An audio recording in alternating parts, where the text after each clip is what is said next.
I always thought my dad was a hero. He wore the uniform with pride, carried a badge, and people in our town called him the bravest man they knew. He worked long hours, sometimes disappearing for days on undercover missions. But even when he came home exhausted, he'd smile at me like I was his whole world. Until the day he looked at me like I was a stranger. I was 17, senior year. I had dreams, college applications, and a boyfriend. My dad didn't exactly approve of Jake. He had a skateboard, tattoos, and a permanent smirk that drove my dad crazy. I'll admit, Jake wasn't perfect, but he wasn't a criminal. Not like what my dad would later accuse him of. That morning started like any other. Mom made waffles. Dad was quiet, sipping his coffee and checking his phone constantly. Something felt off. "You staying late again tonight?" I asked. He didn't answer right away. Just looked up, his eyes sharper than usual.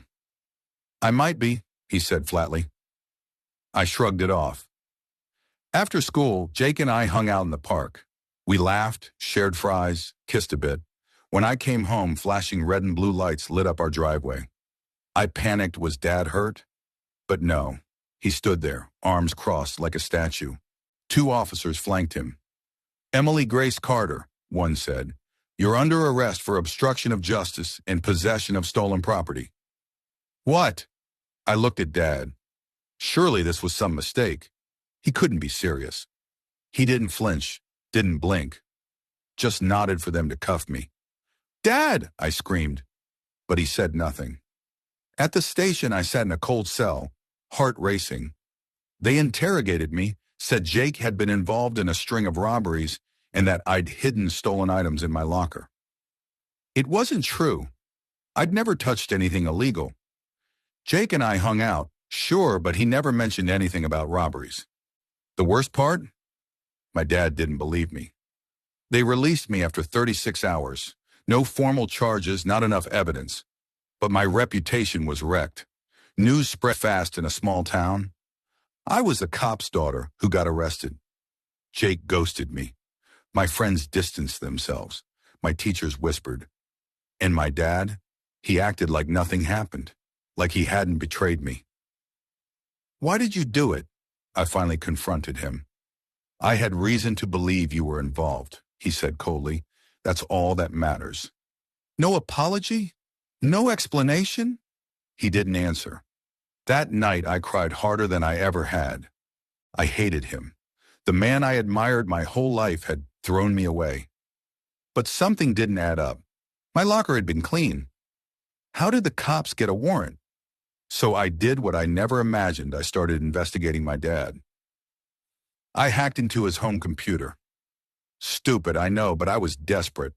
What I found made my blood run cold. Emails, dozens of them, between him and another cop officer, Latham. They talk about using me to get to Jake.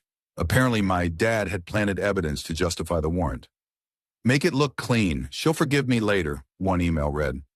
I took screenshots, saved everything to a drive. I had 2 options: expose him or run. I chose neither. I confronted him one last time.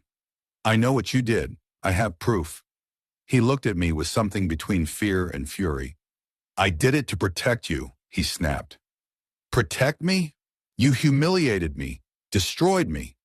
His voice broke. "Jake was dangerous. You don't know what I saw in those files." "But you framed me," I whispered. "You crossed a line." He didn't speak. That night I packed my bags.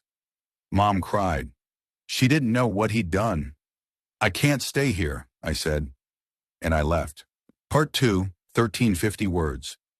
Life after I left home was anything but easy. I couch surfed, stayed with a cousin for a while, and got a job at a diner. Every time I saw a police car, my stomach turned. But I was determined. I got into community college, saved every penny, and slowly rebuilt. And I still had that drive full of evidence. I kept it hidden like a secret weapon. Then one day, I got a call from Officer Latham. "We need to talk." I froze. "About your dad." We met at a quiet cafe. He looked older, more tired. "I didn't know he went that far," he said. "I didn't know he framed you." "Why now?" I asked. He looked away. Your dad, he's being investigated. Internal affairs. They think he tampered with more than just your case. I handed him the drive. Here's your proof. He blinked, stunned. You kept all this? I knew this day would come. A week later, my dad was suspended. 2 weeks after that, arrested. It was all over the news. The local hero, the decorated cop turned criminal. People stopped me on the street. Some apologized. Others stared. Mom called me, crying. You were right, she said. I'm so sorry. I cried too. The trial was brutal. He pled not guilty, claimed he was protecting me. I had to testify, face him. Did your father ever express regret? The prosecutor asked. I looked at him. His eyes were glassy. Not a single tear. No, I said. He never did. He was sentenced to 3 years. People think that should have made me happy, but it didn't. I didn't want revenge. I wanted my father back. The one who read me bedtime stories, who taught me to ride a bike. But that man died the day he cuffed me.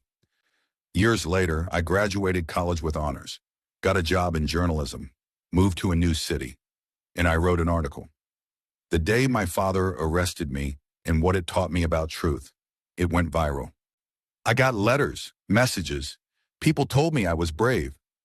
But I wasn't brave. I was just broken. And I turned that brokenness into strength. My mom eventually moved in closer to me. She's rebuilding too. And my dad? He was released on parole after serving 18 months. He wrote me a letter, said he was sorry, said he finally understood. I haven't written back.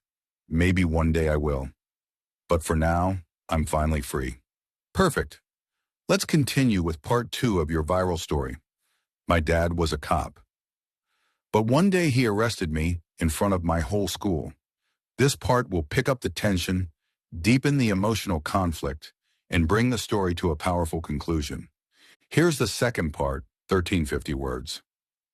Part 2. My dad was a cop, but he chose the law over me. I sat in the back of the police cruiser, my wrists burning from the cuffs. Students gathered around, filming, whispering. Some even laughed. I felt like a criminal worse. I felt like a joke. I looked at my dad in the front seat. He didn't even glance at me. You'll be processed and booked like everyone else, he said coldly. No exceptions. Was this really happening? A few hours earlier, I was just a regular teenager worried about finals and prom. Now, I was being arrested by my own father for something I didn't do. They took my phone and my voice. At the station, they took everything: my phone, my backpack, even my shoelaces. You're being charged with felony theft, the officer told me. Your prints were found at the scene, and your dad personally confirmed the match. But I'd never been near that electronics store. Someone had clearly set me up. I begged my dad, Dad, please, you know I didn't do this. He didn't answer. He just looked away like I was a stranger. I was placed in a holding cell with flickering lights and the smell of metal and sweat. A girl in the corner glared at me. Newbie, she asked. First time getting locked up? I nodded. She smirked. You look like someone who's about to cry. She was right. My whole life got destroyed in 24 hours. By morning, the entire school knew. My best friend Emma ghosted me. My boyfriend Josh, he texted one word, sorry. Then he blocked me. Teachers looked at me like I was radioactive. And when I was released on bail, it wasn't my dad who came. It was my mom, crying, angry. How could he do this to his own daughter? She whispered. I didn't know. And when I finally got home, my dad had already packed his things. He left a note. The law is blind. I did my job. My heart shattered. I became a joke online. Videos of my arrest went viral. There were memes, TikToks, even reaction videos. Cop dad arrests his own daughter, justice or betrayal. She totally deserved it. Bet she thought her daddy would save her, LOL.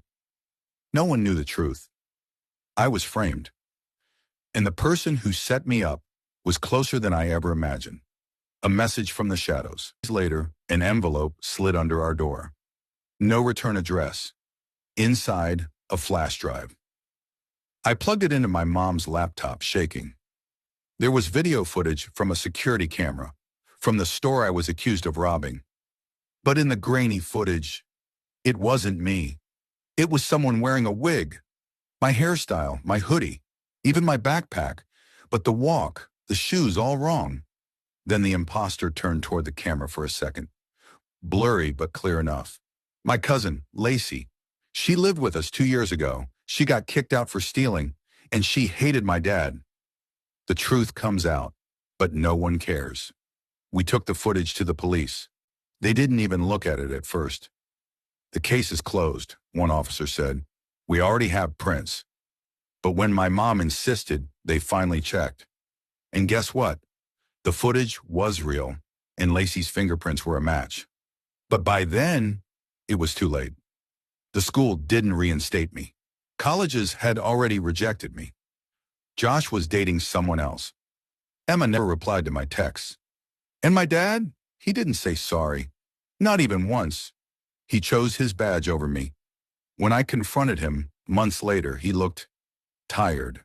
I had to follow the evidence, he said. I can't play favorites. Not even with my daughter.